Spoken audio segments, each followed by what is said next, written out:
नमस्कार, 10 के दमदार ट्रेड्स में आपका स्वागत है। ये कार्यक्रम आप देखेंगे मेरे और वीरू के थ्रू, और हमारे साथ मानस और आशीष बहेती बने हुए हैं, और गौरव बिस्सा जुड़ेंगे हमारे साथ शो में, और विकास सालुंके भी हमारे साथ इस शो में शामिल होंगे। और बिग मार्केट वॉइसेस में हमारे साथ वेलेंटिस एडवाइजर्स के फाउंडर और मैनेजिंग डायरेक्टर ज्योतिवर्धन जयपुरिया शिरकत करेंगे। मार्केट एट मॉर्निंग हाई और काफ़ी पार्टिसिपेशन। आईटी प्लस रिलायंस का जो एक कॉम्बिनेशन रहा है मार्केट के लिए, ज़बरदस्त कंट्रीब्यूशन वापस उन दोनों सेक्टर्स में इसलिए कह रहा हूँ कि रिलायंस को खुद में अब एक सेक्टर की तरह से देखते हैं। रिलायंस का कंट्रीब्यूशन 20 पॉइंट, और उसके बाद आप देखेंगे टीसीएस और इन्फोसिस का कंट्रीब्यूशन करीब करीब 22 पॉइंट। तो ये तीन स्टॉक्स मिलकर ज़बरदस्त कंट्रीब्यूशन दिखा रहे हैं। बैंक निफ्टी अभी भी रिलेटिवली अंडर परफॉर्म ही कर रहा है, 0.3% ऊपर है कंपेयर टू 0.6 निफ्टी के लिए। और आज के स्टॉक्स ऑफ द डे में क्लियरली टेक महिंद्रा सबसे ऊपर, इंडेक्स की जहाँ तक बात की जाए, उसके अलावा टाइटन में एक अच्छा मूव, ओएनजीसी में अच्छा मूव, अदानी समूह में अच्छा मूव, अपोलो हॉस्पिटल्स, ये कुछ स्टॉक्स हैं जो इस समय आउट परफॉर्म कर रहे हैं। अंडर परफॉर्मिंग स्टॉक्स में बजाज ट्विंस और थोड़े से लाइफ इंश्योरेंस स्टॉक्स। लेकिन एफएनओ स्टॉक्स में ज़बरदस्त तेज़ी आपको दिखाई देगी आज कुछ स्टॉक्स में, खास तौर से जैसे कि पीआई इंडस्ट्रीज 5.5% का मूव अब इस समय उस स्टॉक में आ रहा है, और एलटीआई माइंडट्री यहाँ पर भी ज़बरदस्त मूव है। वीरू जी चलिए, अब अनुजी काम करते हैं यहाँ पर इंडस्ट्रीज को छोड़ के अब थोड़ा सा स्टॉक स्पेसिफिक होकर बात करते हैं। चार जो टेक्निकल एनालिस्ट हैं वो डेरिवेटिव और टेक्निकल पर्सपेक्टिव से बातचीत करने के लिए हमारे साथ मौजूद हैं। गौरव जी, विकास जी, मानस जी और आशीष बहेती जी पिछले कार्यक्रम से ही आ रहे हैं। गौरव, गुड मॉर्निंग, कार्यक्रम में स्वागत है। एक्सपायरी डे लिमिटेशंस को देखते हुए, अब इस दायरे को देखते हुए, आज की डेटा को देखते हुए आपका ट्रेड क्या है इस वक्त का? दो ट्रेड्स किन को चेस करेंगे आप? Good morning. देखिए, स्ट्रक्चर अभी भी निफ्टी का पॉजिटिव ही है, और आज हमने जो इम्पोर्ट कुशन लेवल्स पार किए हैं, सस्टेन करें, मुझे लगता है कि अच्छा है। जैसे भी अनुज बात भी कर रहे थे कि बैंक निफ्टी अंडर परफॉर्म कर रहा है सो फार। मुझे लगता है कि अंडर परफॉर्मेंस अगर 41,850 सस्टेन अगर होता है स्पॉट लेवल्स में, तो ये जो कैचअप यहाँ पे देखने मिल सकता है। और आज का जो ट्रेड है या जो एक्सपायरी है, ये शायद बैंक निफ्टी के नाम हो सकती है। अगर 41,850 अगर होल्ड हो गया तो मैं यहाँ से और 300-400 पॉइंट अपसाइड की ऊपर के लिए मैं प्ले करूंगा। और रही बात इंडिविजुअल स्टॉक्स की, तो पहला जो स्टॉक रहेगा वो है एस्ट्रल पे। एस्ट्रल पे अगर आप देखेंगे तो अच्छा करेक्शन आपको देखने मिला है। यहाँ पे अभी एक छोटे टाइम पीरियड के लिए एक राइजिंग ट्रेंड का सपोर्ट लेके स्टॉक जो है ऊपर जा रहा है। तो मैं यहाँ पे एस्ट्रल बाय करने की सलाह दूंगा, जहाँ पे आपके जो स्टॉप लॉसेस होंगे वो होंगे 1890 के, और ऊपर में आप इसको प्ले कर सकते हैं 2000 के लिए। तो मुझे यहाँ पे लग रहा है कि एक अच्छी अपसाइड आपको एस्ट्रल में देखने मिल सकती है। दूसरा स्टॉक जो है वो है डीवीज लैब। काफी अच्छा करेक्शन हमको देखने मिला है, नतीजों के थोड़े से पहले, नतीजों से बाद में भी। यहाँ पे अभी थोड़े अर्ली साइंस है कि एक अगले चार्ट से ब्रेकआउट हमको देखने मिले, तो यहाँ पे आप बाय कर सकते हैं। आपके जो स्टॉप लॉसेस होंगे वो होंगे 2810 के, और ऊपर में आप यहाँ पे 3000 के लिए इसको प्ले कर सकते हैं। ओके, ठीक है। तो ये डिवीज़ लैब्स पर इस समय कॉल, सुबह भी एक प्री ओपन में भी डिवीज़ लैब्स पर एक कॉल सजेस्ट की गई थी आपके लिए, और यहाँ पर भी एक डिवीज़ लैब्स पर मोमेंटम, सुबह अवस्थी जी ने भी डिवीज़ लैब्स पर ही बेट लगाई थी। विकास सालुंके जी भी जुड़ गए हमारे साथ। विकास जी, गुड मॉर्निंग, आपकी trades? Good morning Anil ji. देखो, ओवरऑल मार्केट का अगर सेटअप की बात करूं तो यहाँ पे ऊपर में 18,240 से भी एक नेक्स्ट इमीडिएट रेजिस्टेंस देखने मिलेगा। आज मुझे लगता है कि पूरे दिन में थोड़ा सा मोमेंटम पॉजिटिव रह सकता है, लेकिन स्टॉक स्पेसिफिक में एलटीटीएस मुझे बहुत स्ट्रॉन्ग लग रहा है। यहाँ पे 3720 का आसपास अभी ट्रेड कर रहा है। यहाँ से मुझे लगता है कि वापस 3840 के टारगेट के लिए इसको बाय करके जाना चाहिए। नीचे में 3660 के आसपास का स्टॉप लॉस रिकमेंड करूंगा। तो एलटीटीएस मुझे यहाँ पे स्ट्रॉन्ग लग रहा है। दूसरा है एपीसीएल ब्रेकआउट पॉइंट पे आ चुका है, 121 के आसपास उसका ब्रेकआउट है, और अभी फिलहाल उसके ऊपर ही ट्रेड कर रहा है। तो मुझे लगता है 128 के टारगेट के लिए इधर एपीसीएल को बाय करना है। नीचे में 117 का स्टॉप लॉस है। ओके, ठीक है। मानस, आपकी ट्रेड्स इस समय की? अनुज जी, पहला ट्रेड ओबराय रियल्टी पे रहेगा, जहां पर हमें fresh breakout 200 day moving average के ऊपर देखने को मिला है। 880 पे रेजिस्टेंस था, स्टॉक ने उसको भी ब्रीच किया है, बेहतर वॉल्यूम देखने को मिले हैं। तो ओबराय रियल्टी में खरीदारी करेंगे। 869 आपके स्टॉप लॉसेस होंगे, और 915 तक के टारगेट्स पॉसिबल है। दूसरा स्टॉक डीएलएफ है, जहां पर आप खरीदारी कर सकते हैं, क्योंकि 20 डे मूविंग एवरेज को स्टॉक ने रीगेन कर लिया है। 362 रुपए के ऊपर का ब्रेकआउट देखने को मिला है। तो डीएलएफ में भी खरीदारी करने की राय रहेगी। 362 के आपके स्टॉप लॉसेस रहेंगे, और 375 के टारगेट्स रहेंगे।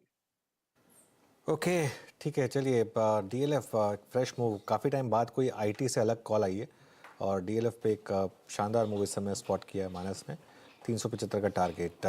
बहती जी, आपकी फ्रेश कॉल्स इस समय की? अनुज जी आईटी से ही है। हमने सुबह एचसीएल टेक ये असिस्टेंट और एलटीआई डिस्कस किया था। एचसीएल टेक अब बहुत बेटर प्लेस लग रहा है हमें।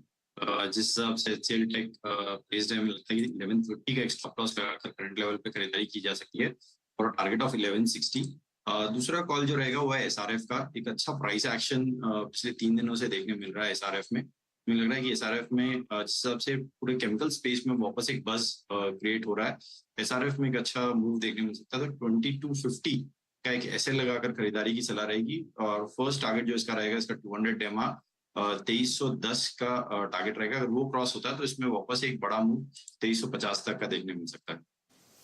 ओके, ठीक है, एसआरएफ पर ध्यान दीजिए। एक काम करते हैं, अब आईटी सेक्टर, हमने पिछले 2 महीने से लगातार बात की है इस सेक्टर पर और अब ये जो मूव है बहुत शानदार बन गया है। इनफैक्ट इस महीने निफ्टी आईटी ने 5% से ज़्यादा का आपको रिटर्न दिया है और पूरा का पूरा स्पेस किस तरीके से मूव किया है, इसके लिए चलते हैं सुमित के पास। सुमित, गुड मॉर्निंग, बताइए। Thank you. देखिए, पूरा आईटी स्पेस जो है वो इस बार तो एक स्टार परफॉर्मर बनकर आया है। वैसे भी बहुत ज़्यादा बिकवाली आ चुकी थी हेवी करेक्शन के बाद, 40% की करेक्शन के बाद ये स्पेस अंडर परफॉर्म तो कर ही रहा था। तो लोअर लेवल से एक बढ़िया शानदार रिकवरी आई है। स्टॉक स्पेसिफिक देखेंगे तो करीब करीब 50% तक की रिकवरीज दिखाई पड़ेंगी। अदरवाइज आप ऑन एन एवरेज ये मान सकते हैं कि मोटे मोटे मिड कैप, स्मॉल कैप सब में करीब 23-24% के आसपास की रिकवरी लोअर लेवल से आते हुए दिखाई पड़ी है। लेकिन एक बढ़िया एक्सपेंशन इनकी पीई का हुआ है साथ ही साथ। तो आपके सामने कुछ आंकड़े जहां पर मेजरली या तो मूव आता हुआ दिखाई पड़ा और उसके दम पर एक अच्छी रिकवरी के बाद उनके पीई एक्सपेंशन भी होते हुए दिखाई पड़े हैं। सबसे पहले सबसे ऊपर जो नाम आता है वो आता है परसिस्टेंट सिस्टम का। करीब करीब 56% की एक शानदार रिकवरी ये स्टॉक दिखा चुका है और सबसे ज्यादा बड़ी रिकवरी आईटी में अगर आई है तो यहीं पर ही देखने को मिली है। जब साल का लो था तब करीब 32 के मल्टीपल पे स्टॉक कामकाज कर रहा था, लेकिन इस एक्सपेंशन के बाद करीब करीब 50 के मल्टीपल पे ये स्टॉक पहुंचता हुआ दिखाई पड़ा। तो एक जोरदार तेजी के बाद में पीई का एक्सपेंशन काफी हुआ है। एचसीएल टेक कहने के लिए स्टॉक आपको दिखाई पड़ेगा कि शायद बहुत रिकवरी नहीं हुई, लेकिन लोअर लेवल से करीब करीब 30% की शानदार रिकवरी दिखा चुका है। 18 का लो इसने हिट किया था मल्टीपल वाइज और अब 23 तक पहुंच चुका है। तो यहां पर भी एक बड़ा एक्सपेंशन होता हुआ दिखाई पड़ा। ये लार्ज कैप में आप इसको मान सकते हैं। मिड कैप का एक और नाम है कोफोर्ज। करीब करीब 28% की शानदार रिकवरी यहां देखने को मिली। 28 का मल्टीपल एक समय पर ये हिट करके पहुंच गया था साल के लो तक आते आते। अब करीब 36 के मल्टीपल पे स्टॉक कामकाज कर रहा था। लोअर लेवल से एक पी एक्सपेंशन काफी हुआ है। एक अच्छे मूव इसमें भी निचले स्तरों से आते हुए दिखाई पड़े हैं। इसके अलावा कुछ लार्ज कैप्स, इसमें आती है बात टीसीएस की। इसमें 20% की रिकवरी है सिर्फ स्टॉक प्राइस में और 75 रुपए का डिविडेंड इसमें आप और जोड़ देंगे तो इन दोनों को मिला के करीब करीब 28 का मल्टीपल जो होता था वो अब 34 के मल्टीपल या फिर 35 के मल्टीपल पे ट्रेड कर रहा है। तो एक बढ़िया रिकवरी टीसीएस ने दिखाई। टीसीएस के साथ साथ इन्फोसिस को भी आप नहीं भूल सकते। 18% की शानदार रिकवरी निचले स्तरों से दिखा चुका है। 26 का मल्टीपल जो कि साल के लोज पे हिट किया था वो अब 30 के मल्टीपल के आसपास पहुंचता हुआ दिखाई पड़ा। हालांकि मिड कैप के कंपैरिजन में लार्ज कैप में इन दोनों की रिकवरी उतनी ज्यादा तेज होते हुए नहीं दिखाई पड़ी। कुछ और नाम जहां पर एक बढ़िया रिकवरी देखने को मिली है उसमें आपको दिखाई पड़ेगा एम्फेसिस, टेक महिंद्रा, ओरेकल। हालांकि ये ओरेकल क्योंकि डिविडेंड पेइंग स्टॉक है तो इसलिए इसकी रिकवरी इतनी तेज नहीं होती, लेकिन टेक महिंद्रा, एम्फेसिस इनमें बढ़िया रिकवरी है। कुछ कम रिकवरी वाले स्टॉक में आप ओरेकल, विप्रो, मास्टेक इनको डाल सकते हैं जिनकी रिकवरी फिर भी कंपैरेटिवली सेक्टर के काफी कम देखने को मिली है। लेकिन हाँ, मिड कैप में और चरंदा लार्ज कैप में बढ़िया रिकवरी निचले स्तरों से देखने को मिली है। जय, शुक्रिया सुमित इस पूरी फरमाइश के लिए। और वाकई करीब करीब 150 पॉइंट ऊपर निफ्टी आईटी आज खुला था और इस वक्त 502 अंक। मतलब वो अगर आपको समझना है ना कि दायरा तोड़कर भागना क्या होता है तो वो ये आज ही है। वो जैसे ही उस दिन का हाई कटा 28 नवंबर का, ये देखिए आपकी स्क्रीन पे क्या गजब मूव हुआ। लेकिन अनुज थोड़ा सा विषय को चेंज करना चाहूँगा यहाँ पे। हम अक्सर वैल्यू बैंक की बात करते हैं, निफ्टी आईटी की बात हमने बहुत पहले की थी। एक आपकी रिसर्च थी और आई थिंक वो सोशल मीडिया पर दिखा भी था मैंने, दैट वो एशियन पेंट्स वाला वेल्थ क्रिएटर है ना। Irrespective of crude, I mean 84-85 की ट्रैजेक्टरी हम होल्ड कर रहे हैं। एशियन पेंट्स पे व्यू क्या है?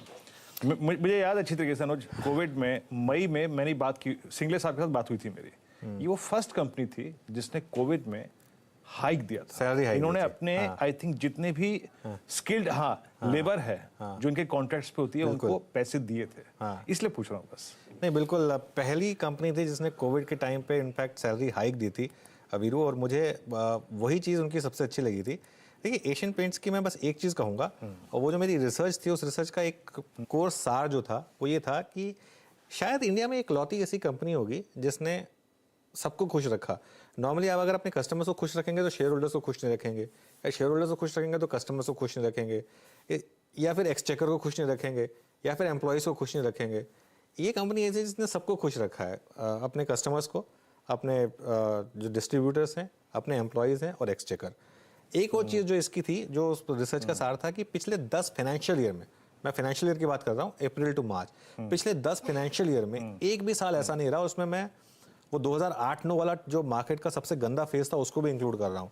एक भी साल ऐसा नहीं रहा था जिसमें इसने नेगेटिव रिटर्न दिए थे मार्केट में। और अब आप एक चीज़ देखिए कि उसके हिसाब से 31 मार्च 2022 को इसकी क्लोजिंग थी 3079, ठीक है ना, और नीचे में ये गया था करीब करीब 2760 तक। तो कई लोगों ने कहा क्या इस बार फाइनेंशियल ईयर में नेगेटिव रिटर्न आएगा, अब है 2817 पर, क्या ये 250 रुपये और बढ़ सकता है यहाँ से between Feb and March?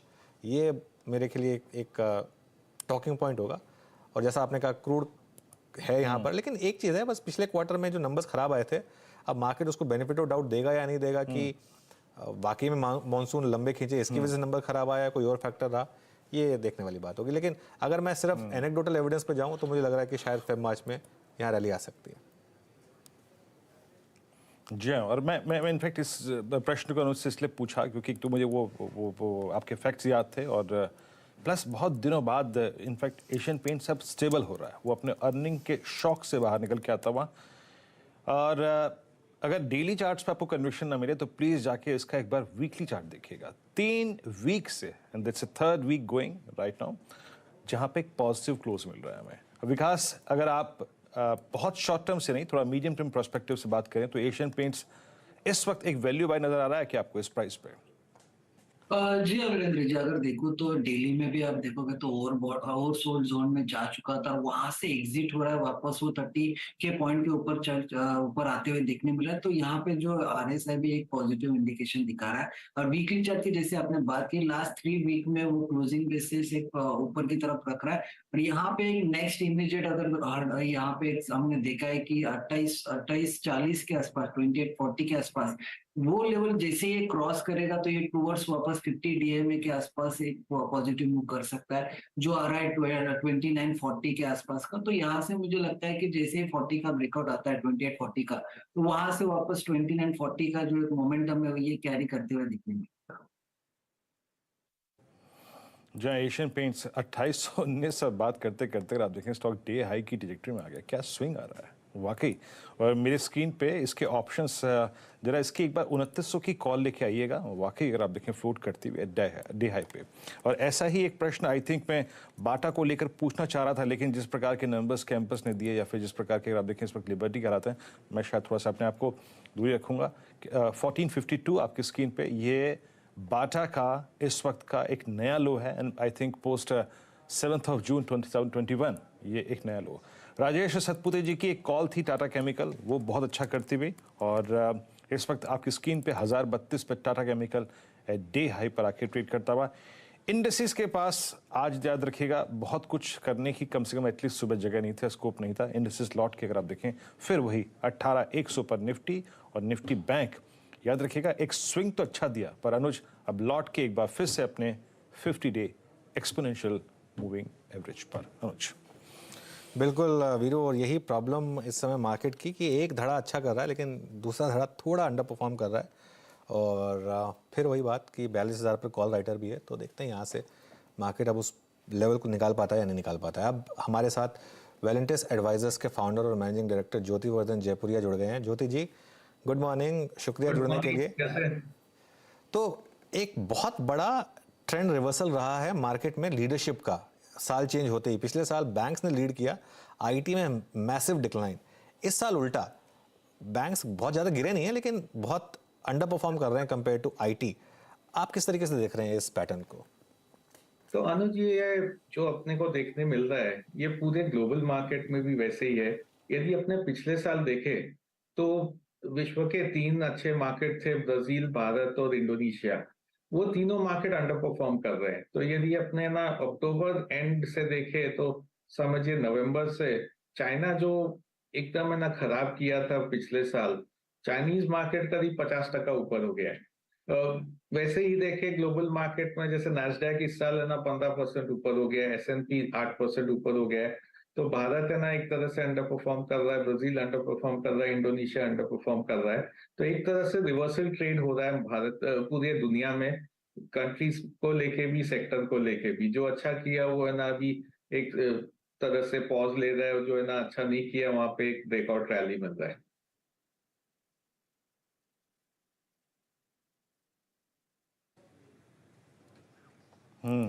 Okay अच्छा जो ज्योति वर्धन सर, अब थोड़ा सा और कुछ धड़ों की बात करते हैं। बैंक्स की बात करी आपने, अब Nifty IT finally, I mean मैंने लास्ट टाइम भी आपसे बात की थी और आपने आई थिंक जो व्यूज़ दिए थे, आज एक बार फिर से उनको टेस्ट करना चाहूँगा सर।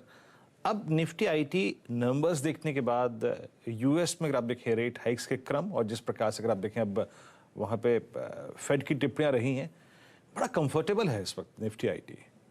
और क्योंकि मैं प्रश्न इसलिए पूछ रहा हूँ क्योंकि अभी भी अगर आप देखें अपने ऑल टाइम हाई से एक सब्सटेंशियल डिफरेंट अगर आप देखें मेंटेन कर रहा है versus I think 40,000 all time high अभी 31,000 पे है। वैल्यू बायर के लिए आईटी को चेस करना इस वक्त अच्छा है? तो वीरेंद्र जी मेरे ख्याल से यहाँ पे वैल्यू इतना नहीं है अभी भी। इसके दो कारण है। एक तो जो है ना पीक पे वैल्यूएशन हो गए थे उससे सस्ते हैं, पर अपने यदि 5 ईयर 10 ईयर एवरेज देखे तो अभी भी उससे महंगे ट्रेड हो रहे हैं। दूसरा बात यह है कि है ना यूएस में रिसेशन आता है क्या और कितना सीवियर रिसेशन रहता है। तो हम लोग के अनुमान में यूएस में रिसेशन आएगा, इतना सीवियर नहीं रहेगा पर फिर भी रिसेशन आएगा और एक बार स्लो डाउन आएगा। तो जो अगला एक साल का आउटलुक है आईटी का वो अभी भी थोड़ा नरम है, थोड़ा है ना डिसअपॉइंटमेंट डाउनग्रेड आने की आशंका है। तो इसीलिए एक सेक्टर अंडर परफॉर्म कर दिया था, उधर से एक रैली दिया है, पर है ना इसमें एक साल अभी भी टाइम लगेगा है ना एक बड़े रैली आने के कारण। तो एक है ना एक तरह से रिवर्सल रैली आ गया, काफी लोग अंडरवेट थे इस पे, थोड़ा थोड़ा सब लोग अंडरवेट काट रहे हैं, हम लोग भी एकदम अंडरवेट थे, थोड़े ऐड किए हैं, पर अभी भी हम लोग अंडरवेट पोजीशन पे ही आईटी पे। ठीक है। अच्छा ज्योति जी, ये फिर इस समय आपका पोर्टफोलियो पोजीशनिंग क्या है? इस समय कहाँ पर आप ओवरवेट होने की सलाह देंगे, कहाँ पर आप अवॉइड करने की सलाह देंगे इस मार्केट में? तो अभी भी हम लोग का थीम ब्रॉडली वही रहता है कि जो भारत के सेक्टर्स है, जो डोमेस्टिक सेक्टर्स है, वहां पे है ना ज्यादा अर्निंग्स की विजिबिलिटी है। जो इंटरनेशनल सेक्टर्स है वहां पे विजिबिलिटी कम है। तो भारत के सेक्टर्स में कैपिटल गुड्स तो हम लोग है ना ओवरवेट है ही, पर अभी एक जो दूसरा थीम देख रहे हैं हम लोग, जहां जहां पिछले साल कमोडिटी भाव बढ़े थे और कमोडिटी भाव बढ़ने के कारण मार्जिन काफी प्रेशर में आए थे, वो सेक्टर्स में इस साल कमोडिटी भाव में राहत मिलने के कारण मार्जिन्स वापस से बढ़ जाएंगे, वो सेक्टर अच्छा करेंगे। तो अनुमान के लिए सीमेंट है, दूसरा सेरेमिक सेक्टर है, तो ये सब सेक्टर्स में मार्जिन रिबाउंड इस साल आएगा। और हर एक स्टॉक है ना अंडर परफॉर्म किया था लास्ट ईयर, मार्जिन रिबाउंड आएंगे तो इसलिए ये सेक्टर अच्छा कर सकते हैं। तो एक ये सेक्टर पे हम लोग की काफी नजर है। दूसरा जो अंडर परफॉर्म कर चुके हैं उसमें हम लोग फार्मा ले रहे हैं अभी। तो फार्मा पे अंडरवेट थे लास्ट ईयर, काफी अंडर परफॉर्म भी कर चुके हैं। अब फार्मा में थोड़ा सा तेजी लग रहा है, तो वैल्यूएशन थोड़े सस्ते हो गए, तो वहां कई स्टॉक्स मिल रहे हैं जहाँ पे वैल्यूएशन सस्ते है और अर्निंग की थोड़े रिबाउंड की आशंका है। अच्छा सर, आपने क्योंकि डोमेस्टिक कंजम्पशन की बात करी जबरिया सर, एफएमसीजी में जो तेजी थी, जो गेन्स थे, वो कुछ स्टॉक्स तक ही सीमित रहे। आई मीन मैं आपसे ये नहीं कह रहा सर कि आप स्टॉक स्पेसिफिक होकर बात करें, बट स्टिल आई मीन आपका व्यू जानना चाहूँगा। देखिए आईटीसी के साथ क्या है, अब आईटीसी के साथ मल्टीपल कॉम्बिनेशन है, वहाँ पे पेपर है, वहाँ पे होटल्स है, वहाँ पे एफएमसीजी है, वहाँ पे सिगरेट है। एचयूएल में तेजी रही, but certain I think stocks with in the FMCG like Dabur, Marico, ये बैकफुट पे रहे। अभी इस वक्त इस स्पेस पे आपका व्यू क्या है? तो दो चीजें यहाँ पे, अपने यदि भारत देखे और वहां पे जो जीडीपी ग्रोथ देखे, थोड़ा सा उधर चेंज हो गया है। कई साल तक कंजम्पशन अच्छा किया और है ना इन्वेस्टमेंट साइड अच्छा नहीं कर रहा था। 2008 के बाद देखने मिला कि इन्वेस्टमेंट साइड में कुछ नहीं हो रहा था। पिछले 2-3 साल में हम लोग का है ना ज्यादा फोकस इन्वेस्टमेंट साइड पे रहा है। और इसके कारण क्या है कि यदि अपने गवर्नमेंट का बजट देखे तो कई साल से ना नरेगा और रूरल स्पेंडिंग के लिए काफी है ना एलोकेशन हो रहे थे। 2-4 साल से उन लोग का कैपेक्स पे ध्यान ज्यादा है, कैपेक्स का एलोकेशन बढ़ते जा रहा है। तो यदि टोटल एक्सपेंडिचर देखे गवर्नमेंट का, उसमें कैपेक्स था 12% ऑफ टोटल एक्सपेंडिचर। इस बजट में उन लोग अगले साल के लिए अनुमान कर रहे हैं 22% ऑफ टोटल एक्सपेंडिचर हो जाएगा। तो इसके कारण पूरा गवर्नमेंट का जो स्पेंडिंग है वो कैपेक्स की तरफ जा रहा है। इसलिए कंजम्पशन में थोड़ा स्लो डाउन आ रहा है कि भाई गवर्नमेंट का भी जो है ना नरेगा हो चाहे काफी ये रूरल कंजम्पशन के स्कीम्स है, वहां पे इतना भड़क नहीं मिल रहा है एलोकेशंस को। दूसरा है कि वैल्यूएशन और परफॉर्मेंस। तो वैल्यूएशन एफएमसीजी के काफी महंगे हैं, परफॉर्मेंस बहुत अच्छा रहा है। 2008 से लेके 2020 तक ये सेक्टर बहुत अच्छा किया। तो अभी भी रिलेटिवली महंगा दिख रहा है, वहां पे अर्निंग्स की इतनी है ना भड़क नहीं आ रही है जो अभी इन्वेस्टमेंट साइड पे काफी ग्रोथ देखने को मिलेगा। तो इसीलिए अभी भी हम लोग है ना एफएमसीजी थोड़ा अवॉइड कर रहे हैं और ज्यादा इन्वेस्टमेंट साइड पे ध्यान दे रहे हैं। अच्छा सर, ऑटो में क्या कर रहे हैं आप इस वक्त? और ऑटो को अगर मैं बाइफर्केट करूँ, आई मीन बाइसेक्ट करूँ 3 पार्ट्स में, आई मीन प्रमुख ऑटो कंपनियां, ऑटो एंसिलरी या फिर टायर कंपनियां, यहाँ पर व्यू क्या है? अब देखिए इस बार जो टैक्स बेनिफिट्स मिले हैं लोअर मिडिल क्लास को इस वक्त, और उससे आई थिंक जो डिस्पोजेबल इनकम में एक स्कोप मिला है, उसको आप कैसे अगर आप देखिए रीड करेंगे?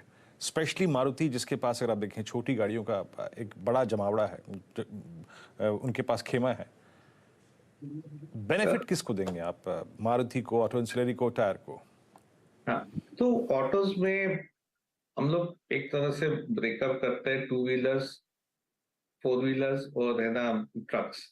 तो हम लोग 2 व्हीलर्स पे काफी थोड़ा नेगेटिव है, वहां पे इतना ध्यान नहीं दे रहे हैं। तो है ना जो गाड़ी है जो 4 व्हीलर है और ट्रक्स उस पर ज्यादा ध्यान दे रहे हैं।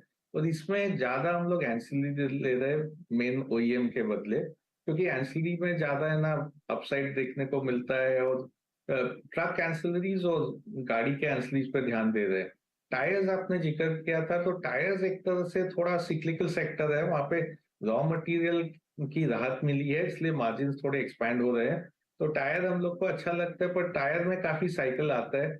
कई ऑटो एंसिलरीज है जहाँ पे ना अगले 2-3 साल की काफी विजिबिलिटी है कि भाई यदि ट्रक बिकना चालू हो जाएगा, ट्रक ज्यादा बिकेगा, तो वहां पे अर्निंग्स है ना 3 साल में डबल हो सकते हैं।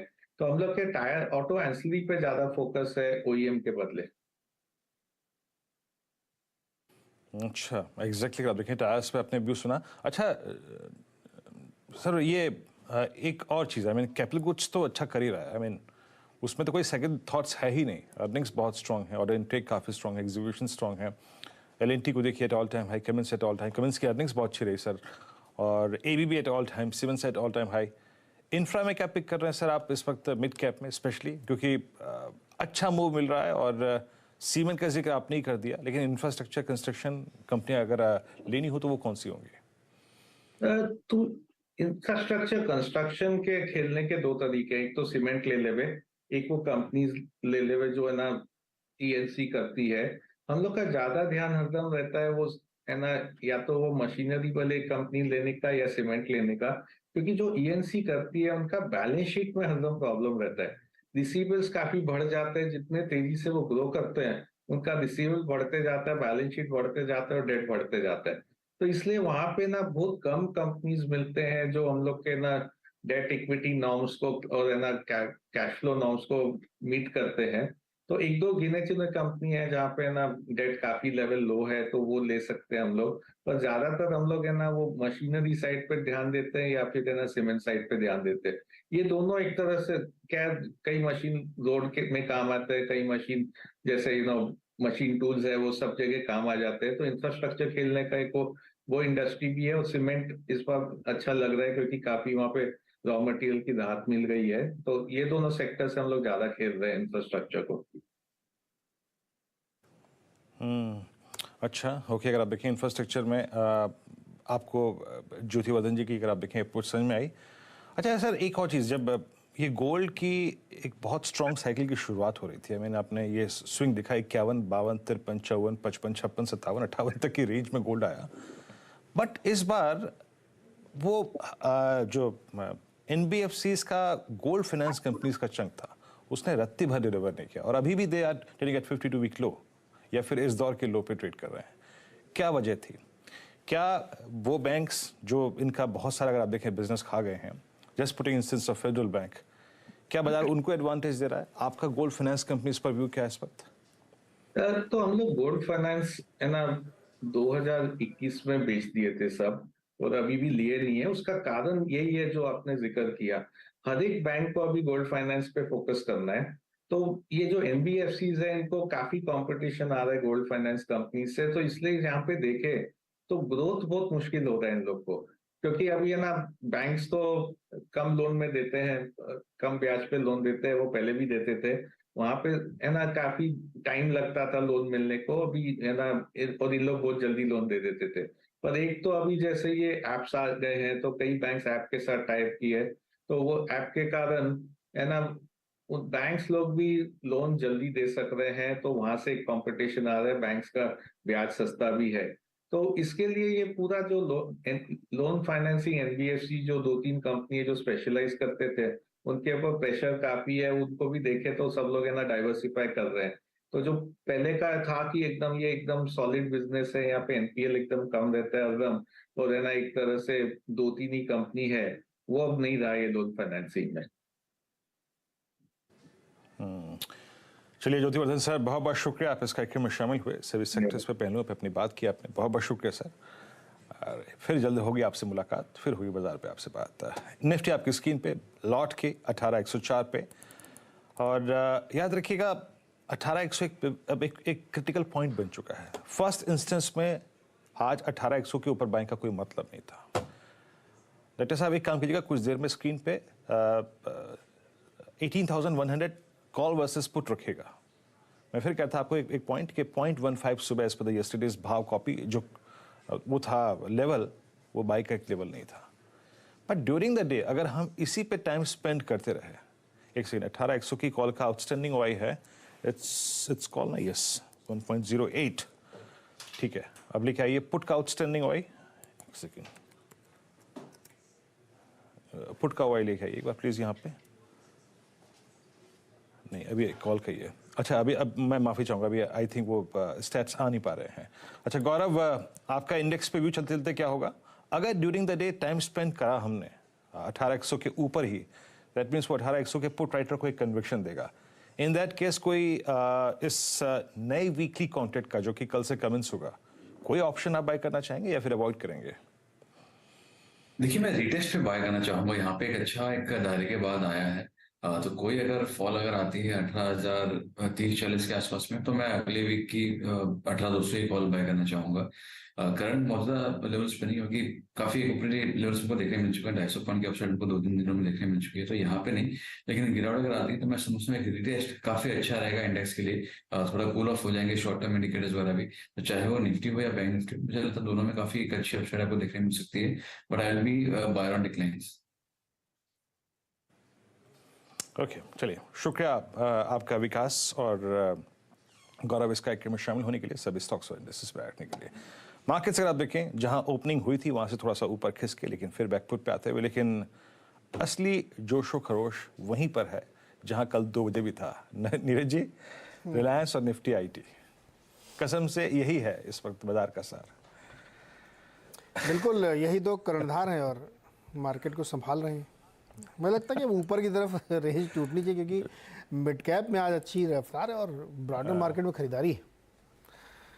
तो देखते हैं कि आईटी और इससे कितना सपोर्ट मिलता है, लेकिन माहौल तो लगता है बन रहा है ऊपर की साइड में, माहौल तेजी से बनता हुआ दिख रहा है। चलिए इसी के साथ, नीरज जी, सूट नया है आपका क्या?